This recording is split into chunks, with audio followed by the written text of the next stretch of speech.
जय हिंद साथियों, स्वागत है आपके अपने YouTube चैनल पर्ल अकेडमी पर। दोस्तों, जैसा कि आप सभी को पता है कि आप किसी भी एग्जाम की प्रिपरेशन कर रहे हो, तो वहां पर जीके जीएस का पोर्शन पूछा जाता है। और जीके जीएस के उस पोर्शन में एक स्टैटिक जीके का छोटा सा टॉपिक है पंचवर्षीय योजना, यानी 5 ईयर प्लान। यहाँ पर अक्सर कर क्वेश्चन देखने को मिलता है। आपने देखा होगा, अगर आप अभी एसएससी जीडी का एग्जाम एनालिसिस देख रहे होंगे, तो हर एक शिफ्ट में, लगभग हर शिफ्ट में एक क्वेश्चन या दो क्वेश्चन पूछे जा रहे थे पंचवर्षीय योजना से। और क्वेश्चन बहुत ही सिंपल से थे कि कौन सी पंचवर्षीय योजना कब हुई है, जैसे पांचवी पंचवर्षीय योजना, पहली पंचवर्षीय योजना, इनके वर्ष पूछे जा रहे थे, इनसे संबंधित मॉडल पूछे जा रहे थे, और इनसे संबंधित पूछा जा रहा था इनका मुख्य विषय क्या है। तो यहाँ से क्वेश्चन सबसे ज्यादा पूछे जा रहे थे, मतलब दो क्वेश्चन प्रॉपर यहाँ से पूछे जा रहे थे। और इसके अलावा भी आप यूपीपी का अगर पेपर दिया होगा तो उसमें भी दो क्वेश्चन पूछे गए थे। एसएससी का कोई भी पेपर आप उठाकर देख लीजिए, लगभग हर शिफ्ट में एक क्वेश्चन तो पूछा ही जाता है। तो इसी टेंशन को खत्म करने के लिए हम आपके लिए लेकर आए हैं पंचवर्षीय योजना की एक ऐसी शानदार ट्रिक, जिसके माध्यम से आप कोई भी चीज भूलेंगे नहीं।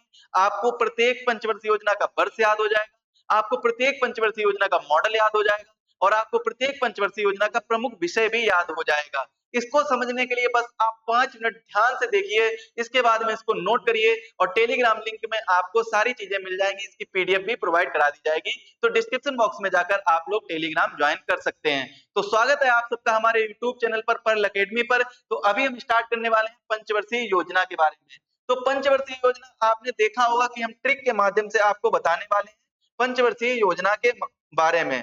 तो सबसे पहले तो आपको एक बार यहाँ पर रिवाइज करिए कि जो इनकी क्रम संख्या है वो क्या है। पहली पंचवर्षीय योजना 1951 से 56, दूसरी पंचवर्षीय योजना 1956 से 61, तीसरी पंचवर्षीय योजना 1961 से 66। अब देखिए यहाँ पर तीसरी पंचवर्षीय योजना के बाद में गैप नजर आता है। कितना गैप नजर आता है? 3 साल का गैप नजर आता है। कितने साल का? 3 साल का। तो चौथी पंचवर्षीय जो योजना प्रारंभ होती है वो प्रारंभ होती है 1969 से 1974। इसके बाद में 1974 से पांचवी पंचवर्षीय योजना प्रारंभ होती है, जो कि मात्र 4 साल तक चलती है। एकमात्र पंचवर्षीय योजना कौन सी है जो केवल और केवल 4 साल चलती है, जिसका नाम है पंचवर्षीय योजना, और जो कौन सी है? पांचवी पंचवर्षीय योजना, जिसके नाम में ही लिखा है, उसके क्रम संख्या में ही 5 लिखा है, लेकिन वो भी क्या है, वो 5 वर्ष तक नहीं चल पाई है। तो इस बात को याद रखिए, पांचवी पंचवर्षीय योजना कितने साल के लिए चलती है? मात्र 4 साल के लिए चलती है। और मोरारजी देसाई की सरकार बनती है, और उनकी सरकार के द्वारा इनको हटा दिया जाता है, कैंसिल कर दिया जाता है, और रोलिंग प्लान लाए जाते हैं। इसके बारे में हम डिटेल से बाद में चर्चा करेंगे। फिलहाल में छठी पंचवर्षीय योजना, 2 साल का यहाँ पर गैप होता है। 1978 से 1980 तक यहाँ पर 2 साल के लिए गैप होता है। इसके बाद में छठी पंचवर्षीय योजना 1980 से 1985 तक, और सातवीं पंचवर्षीय योजना 1985 से 90 तक। इसके बाद में यहाँ से यहाँ तक आने में 2 साल का गैप होता है, 1991 और 92 का। क्यों होता है? क्योंकि यहाँ पर क्या लाया जाता है? एलपीजी रिफॉर्म लाया जाता है। लिबरलाइजेशन, प्राइवेटाइजेशन और ग्लोबलाइजेशन रिफॉर्म लाया जाता है। डॉक्टर मनमोहन सिंह उस समय वित्त मंत्री थे, और इनके ही द्वारा ये रिफॉर्म यानी सुधार लाया गया था। हालांकि इसके बारे में हम एक सेपरेट लेक्चर में डिटेल से चर्चा करेंगे, क्योंकि एलपीजी रिफॉर्म से संबंधित भी क्वेश्चन पूछा जाता है। तो उसके बारे में हम एक सेपरेट लेक्चर में आपको लेकर चलेंगे, और वहीं पर आपको एलपीजी रिफॉर्म के बारे में कंप्लीट डिस्कस करेंगे। आठवीं पंचवर्षीय योजना, इसके बाद में 8 से लेकर 12 तक जितनी भी पंचवर्षीय योजना है, लगातार 5-5 साल तक चली थी। और 2015 में प्लानिंग कमीशन को एबॉलिश कर दिया गया था, और उस प्लानिंग कमीशन को एबॉलिश करने के बाद में एक नया कमीशन लाया गया था, नीति आयोग, यानी national institution for transforming India. NITI Aayog लाया गया था। तो इस नीति आयोग से भी क्वेश्चन बनते हैं, इसको भी हम एक सेपरेट लेक्चर में डिस्कस करेंगे। अभी का हमारा जो टॉपिक है वो क्या है? पंचवर्षीय योजना, यानी 5 ईयर प्लान। तो इसको हम समझ रहे हैं। तो ये आपको क्रम एक बार में समझना होगा। इतना समझ गए? अभी आप सोच रहे होंगे इसमें ट्रिक तो है ही नहीं, हमें याद तो हुआ ही नहीं। तो अब याद होगा। कैसे याद होगा? देखिए, यहाँ पर देखिए, आप लोग काउंटिंग कर लीजिए।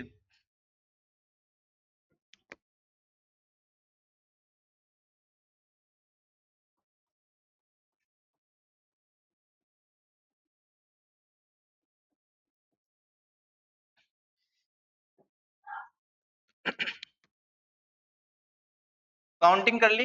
कितनी हो गई? 12 पंचवर्षीय योजनाएं हैं। तो पहली पंचवर्षीय योजना, दूसरी पंचवर्षीय योजना और तीसरी पंचवर्षीय योजना। तीसरे के बाद में यहाँ पर आप गैप करिएगा। इसके बाद में चौथी पंचवर्षीय योजना, पांचवी, इसके बाद में 2 साल का गैप होगा। इसके बाद में छठी और सातवीं, फिर यहाँ पर 2 साल का गैप होगा। बाकी कंटिन्यूअसली चलती रहेंगी। और पंचवर्षीय योजना का जो प्रारंभ है वो कब से हुआ था? 1951 से 1956 तक चली थी दूसरी। इसके बाद में 1956 से 1961, इसके बाद में 1961 से 1966। और यहाँ पर जो क्या हुआ था, 3 साल का गैप हुआ था। कितने साल का? 3 साल का गैप हुआ था। 3 साल का गैप। इस 3 साल के गैप के बीच के दौरान काफी चीजें हुई थी, जैसे हरित क्रांति आई थी और भारत ने अपने 3 प्रधानमंत्री खोए थे, तो बहुत सी चीजें हुई थी। और ये वाली जो पंचवर्षीय योजना है वो बहुत ज्यादा वैसी भी रही थी, असफल भी रही थी। और असफलता का कारण भी यही सब है कि बहुत ज्यादा इसमें नुकसान भी हुआ था, सीवियर ड्रॉट भी आया था, सूखा भी पड़ा था। इसके बाद में चौथी पंचवर्षीय योजना 1969 से 1974 तक। इसके बाद में पांचवी पंचवर्षीय योजना 1974 से 1978 तक चली थी। और यहाँ पर आपको एक चीज याद रखनी होगी, ये पंचवर्षीय योजना 1 साल पहले ही समाप्त कर दी गई थी। 1 साल पहले समाप्त कर दी गई थी। देखिए क्यों समाप्त कर दी गई थी? 1978 में पहली बार क्या हुआ था? पहली बार 1978 में जनता पार्टी सत्ता में आई थी। कौन सी पार्टी आई थी सत्ता में? जनता पार्टी। और जनता पार्टी के कौन से नेता जो हैं वो प्रधानमंत्री बने थे? वो बने थे मोरारजी देसाई जी। मोरारजी देसाई। तो मोरारजी देसाई जो हैं वो उस समय प्रधानमंत्री बने थे जनता पार्टी से। इससे पहले कौन सी पार्टी सत्ता में थी? कांग्रेस पार्टी सत्ता में थी। लेकिन 1978 में पहली बार क्या हुआ था? जनता पार्टी जब आई थी और उन्होंने कांग्रेस पार्टी के द्वारा चलाए गए इस अभियान को, पंचवर्षीय योजना को अबॉलिश किया और ये बात रखी कि हम 5 साल के लिए प्लान कैसे बनाएं। हमें तो एक एक साल का प्लान बनाना चाहिए और उसे ही एग्जीक्यूट करना चाहिए, क्योंकि ऐसा करना ज्यादा संभव है। हम 5 साल के लिए कंटिन्यूअसली कैसे प्लान बना सकते हैं? एक बार प्लान बनाना है, इसके बाद में वही प्लान 5 साल के लिए करना है, तो ऐसा नहीं है। तो इसीलिए इन्होंने क्या किया था? 2 साल के लिए 2 साल के लिए रोलिंग प्लान लाया था। रोलिंग प्लान मतलब क्या है? अनवरत योजना, यानी एक एक साल का प्लान लाया था। तो इसे हम क्या कहते हैं? रोलिंग प्लान कहते हैं, या कह सकते हैं अनवरत योजना कह सकते हैं। तो इस चीज में आप लोग विशेष याद रखेंगे। इसके बाद में 1980 से 1985 तक छठी पंचवर्षीय योजना और 1985 से 1990 तक सातवीं पंचवर्षीय योजना। और यहाँ पर बीच में फिर से एक बार गैप होता है। कितने वर्ष का? 2 वर्ष का गैप होता है। क्या होता है? 2 वर्ष का गैप होता है। और इसमें क्या लाया जाता है? एलपीजी रिफॉर्म लाया जाता है। कौन सा रिफॉर्म लाया जाता है? एलपीजी रिफॉर्म लाया जाता है। किसके द्वारा लाया जाता है? ये लाया जाता है जो उस समय के वित्त मंत्री थे डॉक्टर मनमोहन सिंह, और पूर्व में प्रधानमंत्री भी रह चुके हैं, तो इनके द्वारा लाया जाता है एलपीजी रिफॉर्म। और आप लोग कमेंट में बताइएगा, जब वित्त मंत्री थे डॉक्टर मनमोहन सिंह जिनके द्वारा एलपीजी रिफॉर्म लाया गया था, तो उस समय के प्रधानमंत्री कौन थे? देश के प्रधानमंत्री कौन थे? ये चीज आप लोग कमेंट में बताएंगे। इसके बाद में यहाँ से कंटिन्यूअसली चलता है। तो 1992 से 1997 और 1997 से 2002, 2002 से 2007 और 2007 से 2012 और 12 से 17। तो 2017 तक ये कंटिन्यूअसली चलता रहता है। तो इसके चलते आप लोग क्या याद रख सकते हैं? इसका क्रम याद रख सकते हैं कि कैसे कैसे चीजें आप लोगों को याद रखनी होगी। तो 1, 2, 3 3 साल का गैप, 4, 5 2 साल का गैप, 6, 7 2 साल का गैप। इसके बाद में लगातार योजनाएं चलती हैं। और जहां पर भी गैप आता है उसका आप लोग एक बार सन याद कर लीजिएगा। 1966 से 1969 तक का जो पहला गैप रहता है 3 साल का। इसके बाद में 1978 से 1978 से 1980 तक ये दूसरा गैप रहता है। इसके बाद में तीसरा गैप रहता है 1991 से 1992। 1990 से 1992 ये 2 साल का गैप रहता है। तो ये 3 गैप भी आप लोगों को याद रखने होंगे।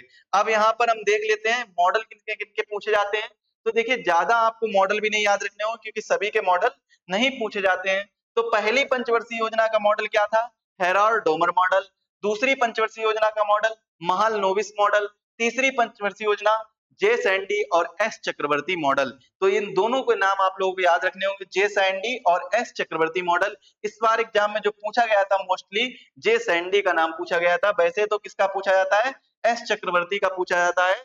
इसके बाद में अशोक रुद्र और एएस मान्य, ये मान्य मॉडल जो है इस बार एग्जाम में कई बार पूछा गया था।